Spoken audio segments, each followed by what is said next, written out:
with us is Marcus Smith, who is the president of the Charlotte Motor Speedway Marcus. Welcome to Bobby Likis Car Clinic. Glad to have you in the house. Hey there, Bobby. Great to be here. Thank you. I will tell you, I don't know, it's been several years ago, we produced a Car Clinic remote broadcast from one of the Food Lion events there at the Charlotte Motor Speedway. I've never seen so many vendors in my life. Folks, this gentleman, who is now the president of Charlotte Motor Speedway with us, has done everything from picking up the trash, trimming the weeds, painting the walls, to interning in the ticket and events department, working in public relations and administration and corporate sales. And then in 2008, Marcus was named president and general manager of Charlotte Motor Speedway, while also becoming president and CEO of the track's parent company, Speedway Motorsports. Marcus, I don't know how you're going to follow that. You know what? I'm just a race fan at heart, and it's a great day today with the Food Lion Auto Fair with, like you said, so many vendors, 12,000 vendors out here where you can buy anything from a bumper for a Packard to a brand new Ferrari or Maserati. You know, when we were there, there was also, do you have the auction? Is that still part of the event? Sure do, yeah. We've got, in fact, the auction this year is going to be probably one of our best ever. Word is Rick Hendrick with Hendrick Motorsports is staying back from the Phoenix race to take a look at the cars and maybe buy a few. Well, I wouldn't want to bid against him. He knows what he's looking at. What's the most interesting car that you've seen so far this weekend at the auto fair there in Charlotte? Well, I love cars. I mean, there's so many things, but the most interesting has got to go to the Burton Hydro Car. It is an amazing car. It is what it sounds like. The car actually can go in the water and on land, and it is just an amazing craftsman to be able to put that thing together. And it's a great sight to see. I understand that Rick Dauberton this is not his first attempt at building automobiles. He's built a lot of special automobiles. In fact, I think one of his, as memory serves me, was named from 1 to 100 was the 41st most influential hot rod that's ever been built. I think that was the J2000. We're going to have him on next hour, and we're going to be talking with him about that as well. Yeah. And I have seen photos, by the way, of his amphibious automobile, and which is called the Hydro Car, right? Yeah, that's right. You know, yeah. I envisioned, when I heard Hydro Car, I envisioned that maybe it was using the regenerative hydro power from hydraulics, but that's not it at all. It's an amphibious automobile. Hey, the NASCAR season's underway, and there's been some changes this year. How's it going to, and how is it, and how's it going to impact the racing? You know, it's the big change is going to Back to the Future. I say the wing is going away and the spoiler is going back on, and fans got a first look at it this past weekend, and then tonight the NASCAR guys on the Sprint Cup circuit are going at it in Phoenix, and you get to see it there. It's a huge change for the sport, and I think it's going to be fantastic for the racing, especially when we see it at the bigger tracks like Texas Motor Speedway next weekend, and of course when they come to Charlotte. The racing this year, when Brian France stood up at the preseason media tour in Charlotte and said NASCAR is a full contact sport, and and Robin Pemberton followed it up and said, "Have at it, boys." They have had at it, and they have been making contact, and it's a little bit of a blast from the past because, you know, the guys are they're bumping each other out of the way, and they're going for the win. And you know, I think a lot of people kind of threw down the gauntlet last year and said, "Guys, you're in a sport where you're supposed to be living on the edge. We want to see you put the pedal to the metal."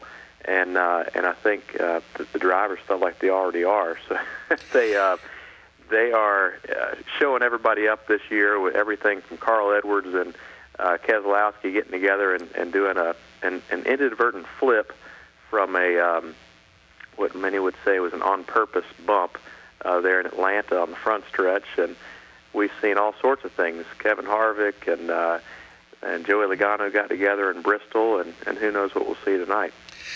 speaking of tonight, when does that race start, and on what will that be televised live? Yes, sir. That's going to be on at 7 o'clock tonight, and I think that's going to be on Fox. On Fox. Yeah. Well, folks can check their local listings. You've had several big races coming up in Charlotte. What will the fans see this year in the All-Star race and the Coca Cola 600? When I think of racing, there are two races that really pop out into my mind, and there's branding with Jackson Safety Products. Well, now it's Kimberly-Clark, but they have the Smith & Wesson line, which is a eyewear and protection, and that's what's called an unaided brand. It's when you hear the name like Smith & Wesson, you immediately think protection or firearms or what have you. And when I think of racing, I think of Daytona 500, of course, and then I think of the Coca Cola 600, because the Coca Cola 600 is that's a long race. What strategy? What's the best strategy, or is there a best strategy? Well, it's a survival race. So we sold a T-shirt one time that said "I survived the Coca-Cola 600." I hear you. And it really started off that way when the race first ran. It was a doozy, with guys having to put up special screens on the front of their cars because the track surface, it was so hot it started to come up, and it was an amazing thing. But so since then, the Coca Cola 600, this will be the 51st running, has just stood as NASCAR's longest race, and it's really a survival test, and it stretches the drivers and their crews and the equipment like no other race out there does. Well, indeed it does. I'd like to shift gears, and this is not to throw curves, but from a personal standpoint, how did you manage? I know that you're the son of Bruton Smith, and I know that he's a stickler for direction and makes his mind up, as I understand. Never met your dad, nor you yet, and I know that there's the father-son relationship that's can go south and it can go north. I have two daughters, so I know about moms and pops. Sure. So how did you manage to work through the challenges of being Bruton Smith's son and then rising to the top? I know you picked up trash and painted walls because that was expected of you. Sure. What does it feel like now that you're in a position where you can call some shots?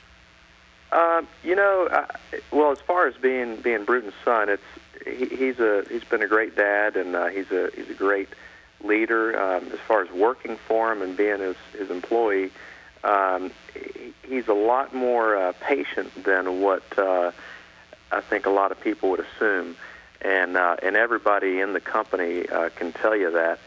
He is the biggest race fan that I know. He loves racing. He loves putting on a great show for the fans that travel from hundreds of miles away to come and see these races, and we're all passionate about that.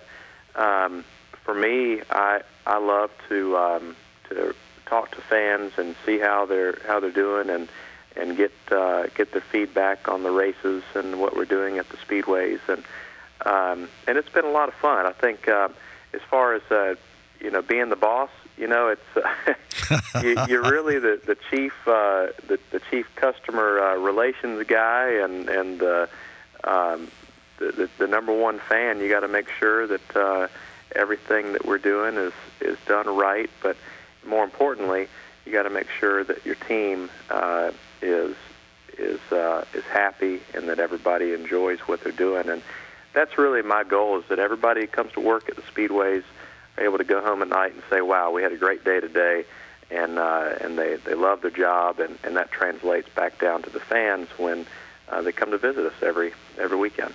Wow, Marcus, that's I thank you for sharing that with us, and for giving us some insight into Marcus Smith. And again, we are speaking with and have been speaking with Marcus Smith, who is the CEO of the Speedway Motorsports company. More importantly, he's the chief there at the Charlotte Motor Speedway, and this weekend is the big weekend for the Food Lion Auto Fair.